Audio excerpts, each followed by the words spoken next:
What's up, everyone? Welcome to the video. Today we're going to take a look at how to reset the oil life after an oil change on a 2024 Nissan Sentra.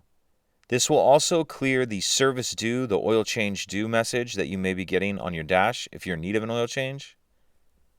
So we need to be in the vehicle with it either running or the ignition in the on position. Then I'm going to do all this using these buttons on the left-hand side of the steering wheel here. So the first thing I'm going to do is scroll left or right and keep scrolling left or right until we get to the settings menu, that one that looks like a little gear right there. Once we're on the settings menu, then I'm going to scroll down and keep scrolling down until we get to maintenance. Once maintenance is highlighted, then we're going to press the OK button. And that's going to take us to this screen. And there's actually two ways that the vehicle tracks your oil. We'll take a look at how to reset both of them.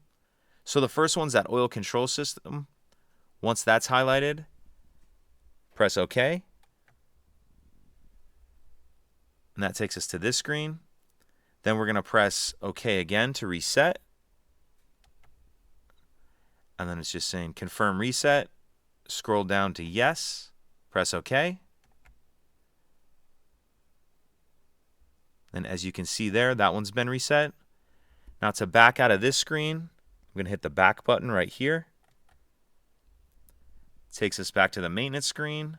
Now I'm going to scroll down to oil and filter. Press OK.